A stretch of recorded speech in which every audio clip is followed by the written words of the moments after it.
Continuamos en La Venganza Será Terrible. Estamos hoy sin público presente en los estudios de AM750. Jueves y viernes haremos la matiné, como siempre en Buenos Aires, a las 8 de la noche, en la calle Venezuela 330, en el Caras y Caretas. Y el sábado estaremos en Rosario, en el Teatro Broadway. Las entradas están en Tu Ticket. Hablaremos esta noche de la guillotina.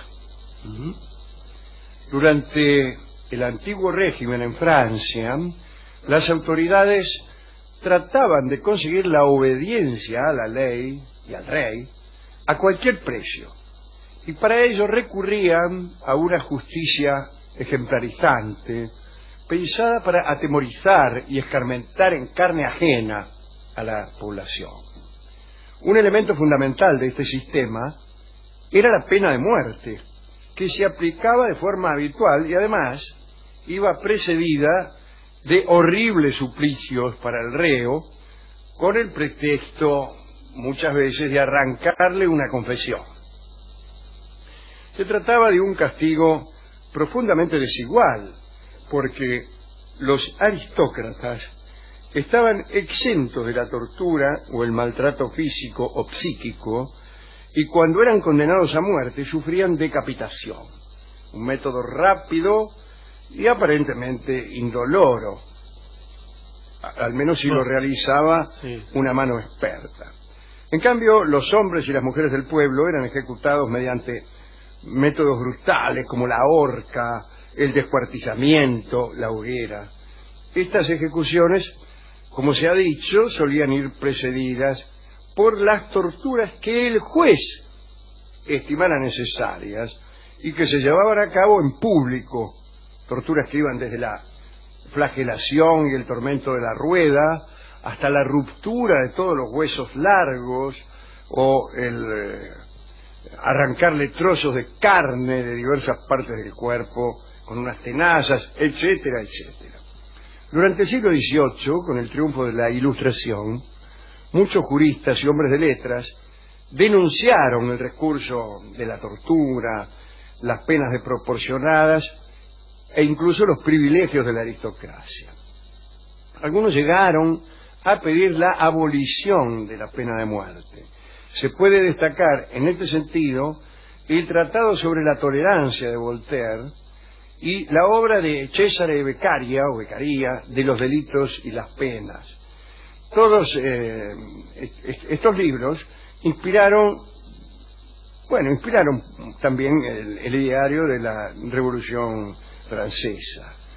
Una de las primeras tareas que emprendió la Asamblea Nacional Constituyente fue la elaboración de un código penal acorde con los principios del derecho natural. Y fue en ese contexto en el que se planteó el debate sobre la pena de muerte. El 10 de octubre de 1789, un médico llamado José Ignacio Guillotin presentó una propuesta para establecer la igualdad ante la ley también en los asuntos de derecho penal. Los delitos del mismo género se castigarán con el mismo género de pena, sean cuales fueren el rango o condición del culpable, propuso Guillotin. Este principio, que ahora parece natural, era revolucionario en Francia y tardó años en ser aprobado en el resto de los países. Guillotin no ponía en cuestión la pena capital, ¿no? Su propuesta consistía en igualar las penas y también en humanizar su aplicación. Para ello propuso extender el método de la decapitación, que estaba reservado, como se ha dicho, a los nobles, a los aristócratas, a los reos de todas las clases sociales. Un populista así es, macabro. Sí, pero no macabro. Casi nadie estaba en contra de la pena de muerte en aquel entonces. Y él lo que quería es que hubiera igualdad, que se aplicara eso tanto a los aristócratas como a los reos de cualquier otra condición. Cuando digo reos, quiero decir al culpable de un delito, no en el sentido lunfardo, aunque en ese sentido también podría decirse que La ley era igual para los aristócratas que para los reos. Bien. Al mismo tiempo, a fin de evitar los inconvenientes y errores que a menudo cometían los verdugos en el uso del hacha o de la espada, proponía Guillotin emplear un aparato cuyo mecanismo cortaría la cabeza en un abrir y cerrar de ojos. No estaba inventado el aparato, él proponía que se construyera. La referencia de Guillotin en ese mecanismo de decapitación fue nada más que eso. Él es erróneo pensar que él inventó la guillotina. Inventó y la desarrolló. No fue así. Dio la idea. Y además, desde al menos el siglo XVI se utilizaban artilugios parecidos en diversos países de Europa, si bien no parece que fueran muy habituales, y en todo caso siempre estaban reservados a los convictos de clase alta. Guillotin pensaba seguramente en la posibilidad de perfeccionar alguno de ellos, tarea que finalmente recaería en otro señor.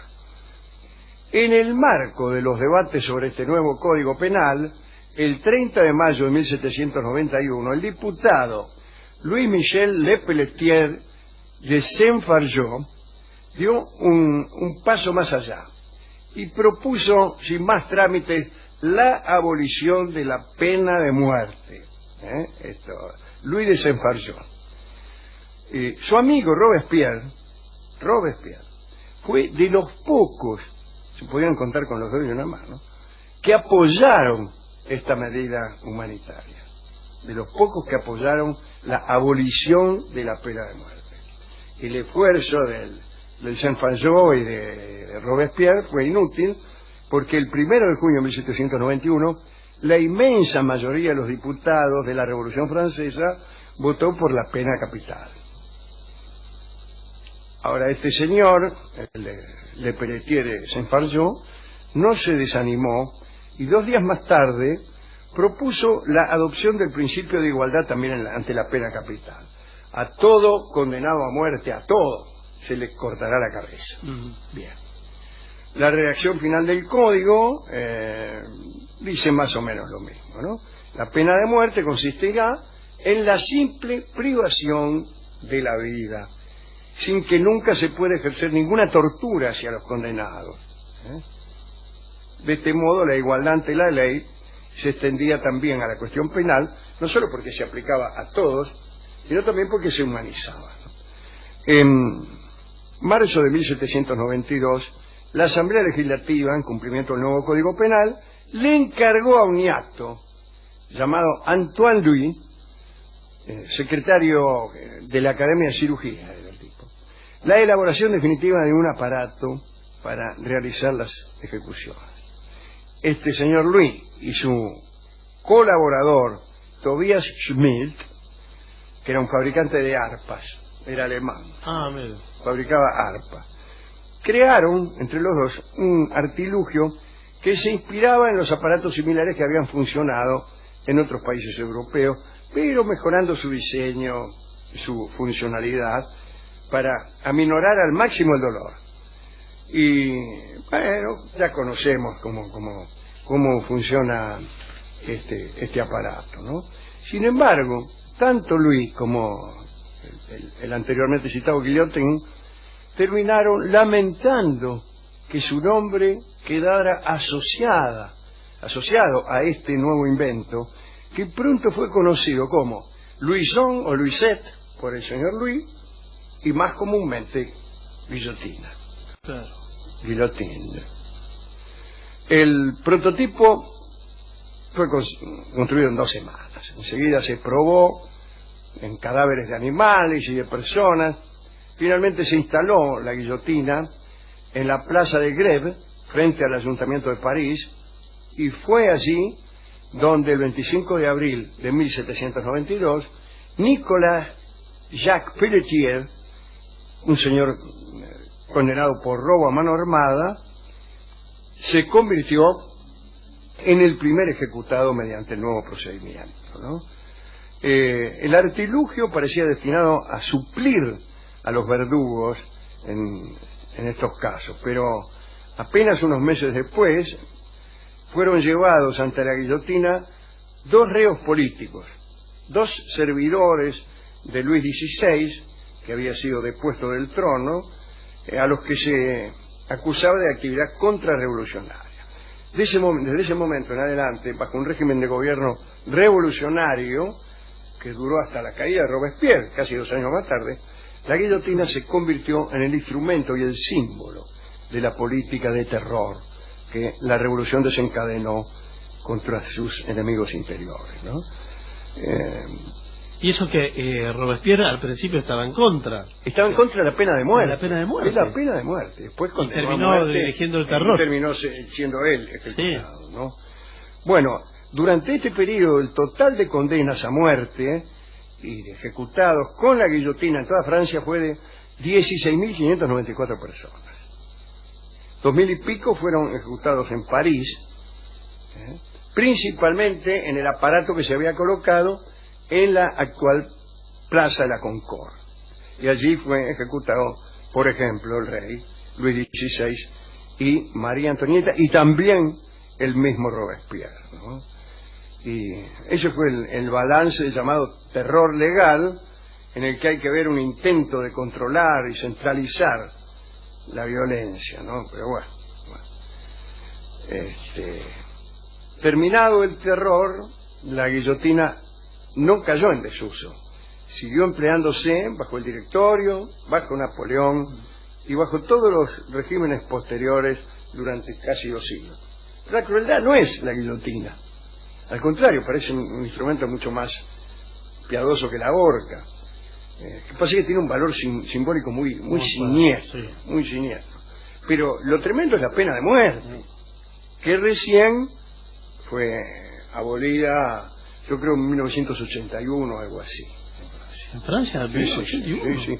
El último ejecutado... Pero que está casi Mitterrand, estamos hablando. Sí, claro.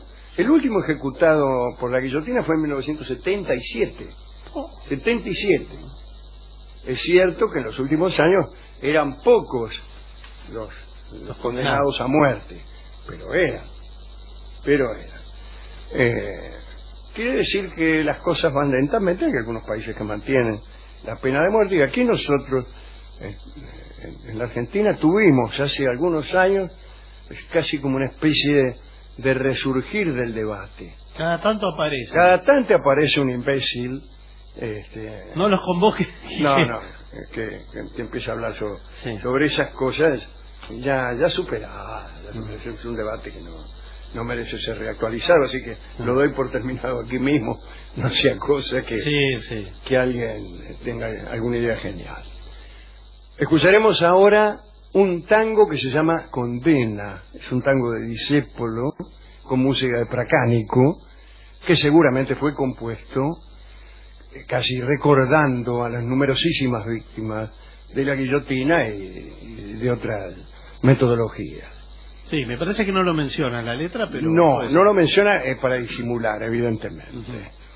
Canta Amanda Ledesma. Es un tango interesante. Condena.